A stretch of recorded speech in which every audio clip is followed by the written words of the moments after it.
It's 1347, and Thomas, a blacksmith's apprentice, is about to experience the most terrifying night of his life. But here's the twist. He's not facing dragons or knights. He's facing something we take for granted every single night. Sleep. What if I told you that closing your eyes in medieval times was basically signing up for a horror movie? Buckle up, because Thomas's story will blow your mind and change everything you think you know about rest, survival, and human endurance.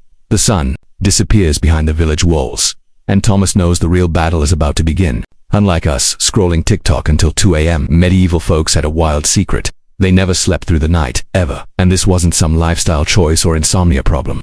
This was evolution in action. Thomas lies down on his pile of scratchy straw, and within hours, his eyes snap open. It's midnight. But here's where it gets crazy. This wasn't insomnia. This was totally normal. Medieval people lived in something called segmented sleep. Basically sleeping in 2 shifts with a wide-awake period in between that could last up to 3 hours.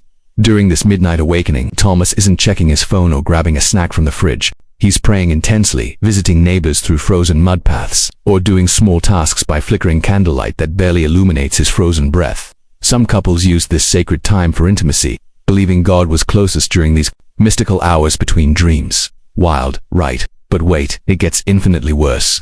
Thomas isn't sleeping alone in a cozy bedroom with Egyptian cotton sheets. Picture this nightmare. An entire family of 8 people crammed into one freezing room that's barely 12 feet square, sharing space with chickens, pigs, goats, and sometimes even a cow.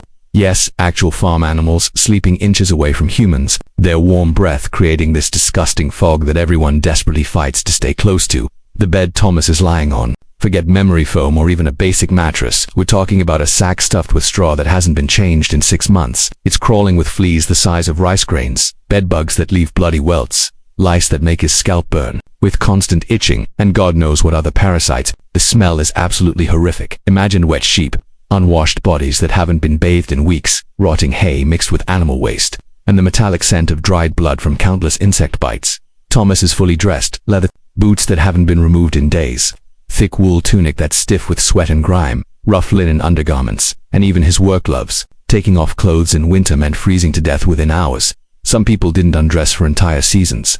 Bathing was considered dangerous and potentially deadly, especially in winter when wet skin could lead to fatal illness. Suddenly, Thomas feels something scorching hot against his feet. Before you get excited thinking it's some primitive central heating, it's actually a burning hot stone wrapped in filthy rags, placed in his straw bed to provide warmth.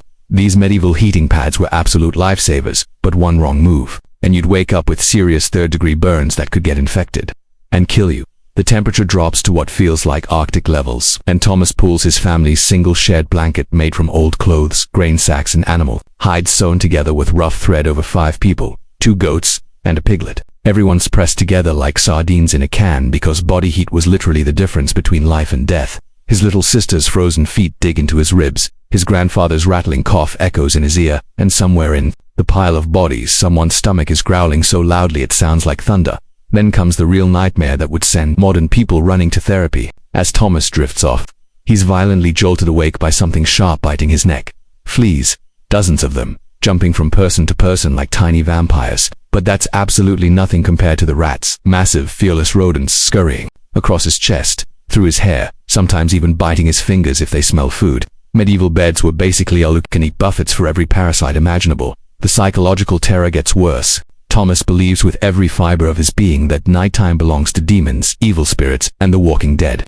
Every shadow cast by the dying embers could be death himself. Every creak in the wooden beams could be demons trying to enter. Every nightmare could be the devil planting seeds of corruption in his soul. He whispers prayers continuously, clutching a piece of consecrated salt and some dried herbs for protection, his lips moving silently in the darkness as his heart pounds, with genuine terror. Around 3 a.m., the most dangerous hour according to medieval superstition, when the veil between worlds was thinnest, Thomas hears scratching at the walls. Is it rats trying to get to their meager food supplies?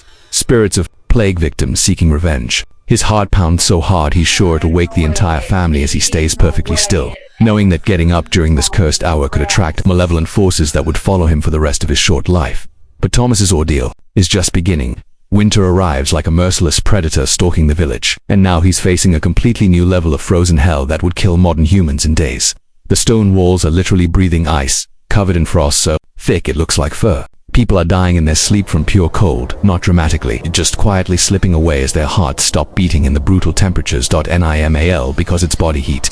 and rhythmic breathing are the only things standing between them and freezing to death. The cow's breath creates this gross, warm fog that smells like digested grass and saliva. But everyone fights to position their faces near its nostrils because that warm air could. Thomas watches his neighbor William wrap heated bricks in cloths and stuff them under his tunic throughout the night. Medieval portable heaters that could either save your life or give you burns so severe they'd become infected and kill you anyway. William's children take turns warming stones by the fire every hour, creating a relay system of heat that barely keeps hypothermia at bay. The desperation reaches absolutely insane levels when Thomas's family starts sleeping with their cow, not metaphorically or as some cute farm story, literally cuddling with a massive 800-pound farm army on survival. Here's where the story takes a turn that'll mess with your head completely. During plagues and famines, sleep became a luxury that could literally kill you faster than staying awake. Thomas lives through the Black Death, where falling asleep might mean never waking up as the disease ravaged bodies during their most vulnerable state. Families took shifts, staying awake to watch for signs of the plague in sleeping relatives, checking for the telltale black swellings, monitoring breathing patterns, feeling for fever that could spike without warning. Imagine the paranoia eating away at every moment of rest. Every cough from a family member could be your death sentence. Every fever dream could be delirium before death. Every time someone's breathing became shallow, the watchers would shake them awake, terrified they were witnessing their loved one's final moments. Sleep became this dangerous gamble where consciousness meant safety and dreams could equal death. Thomas's older brother Marcus gets drafted for war, and his sleep stories are pure nightmare fuel that would traumatize modern soldiers. Picture sleeping in full metal armor that weighs 60 pounds, on frozen ground so hard it feels like sleeping on concrete, clutching your sword because enemy attacks could happen any second. The armor never comes off because removing it takes 20 minutes time you don't have when arrows start flying. Marcus tells Thomas about soldiers who died from exhaustion, not from battles or wounds, but from literally being unable to sleep for weeks at a time. Their minds snapped from sleep deprivation, leading to friendly fire incidents where exhausted men attacked their own comrades, thinking they were enemy soldiers.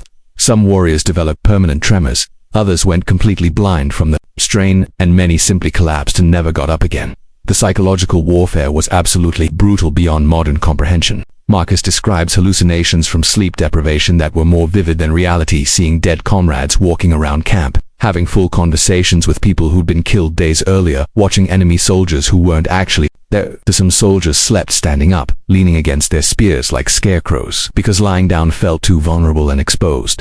Others developed this terrifying sleep system where they'd sleep in 20-minute shifts with one eye constantly open, trained to wake up at the slightest sound. Their nervous systems became so hyperactive that normal sleep became impossible. Even years after returning home, many veterans never slept peacefully again for the rest of their lives. But here's the plot twist that'll completely mess with everything. You think you know about sleep and human evolution. During those terrifying, midnight wake-up periods that felt like torture, medieval people were actually more connected to their natural biological rhythms than we are today. While we're fighting our biology with Netflix binges, energy drinks, and caffeine crashes that destroy our natural patterns, Thomas was living in perfect harmony with his body's ancient programming developed over millions of years. Modern sleep scientists are now discovering that our ancestors' segmented sleep pattern might be the secret key to better mental health, enhanced creativity, improved problem-solving abilities, and even spiritual experiences that we've completely lost in our modern world. That midnight meditation period Thomas experienced, researchers are calling it a gateway to enhanced consciousness, breakthrough insights, and deep psychological healing. Studies show that during this natural awakening period, the brain produces different brainwave patterns associated with heightened intuition, creative problem-solving, and what some scientists call expanded awareness. Medieval people were accidentally accessing altered states of consciousness that modern meditation experts spend decades trying to achieve. The most chilling and beautiful part of Thomas's story, his nightly survival routine created an unbreakable bond with his family that modern psychology says is impossible to replicate.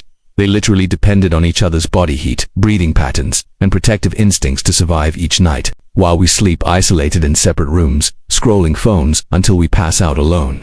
Medieval families experienced this intense life-or-death intimacy every single night for their entire lives. Thomas's generation didn't just sleep, they survived the night together as a unified organism, protected each other from cold, demons, disease, and death itself. Every sunrise was a victory celebration. Every shared breath under those filthy blankets was an act of pure love and survival that created family bonds stronger than anything we can imagine today.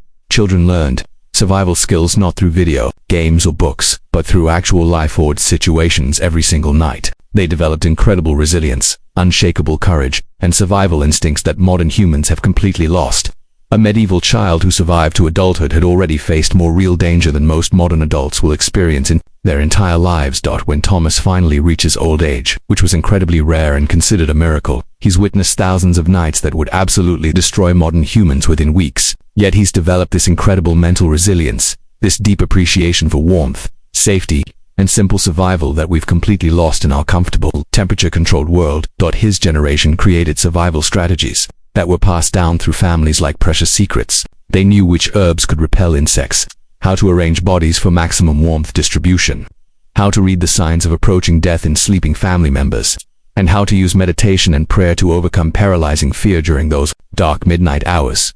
Thomas learned to find joy and gratitude in the smallest things: a night without flea bites, a morning when everyone woke up alive, a winter evening when the fire lasted until dawn. These simple victories that we take completely for granted were celebrated like major holidays because they represented successful battles against death itself. The next time you complain about your memory foam mattress being too firm, your bedroom being a few degrees too cold, or having to sleep without your phone charger, remember Thomas and Marcus. They slept with livestock, fought off parasites, battled literal demons they believed were real, survived plagues that killed half their communities, endured wars where sleep meant vulnerability to death, and discovered sleep secrets that modern science is just beginning to understand and validate. Their medieval nightmare was actually a masterclass in human survival, family bonds, natural sleep rhythms, and mental resilience that created some of the strongest, most resourceful humans in history. These weren't primitive people living in ignorance, they were survival experts who developed techniques and knowledge that we've foolishly abandoned in our quest for comfort and convenience. Want more mind-blowing secrets about how our ancestors lived, survived, and thrived in conditions that would kill us in days?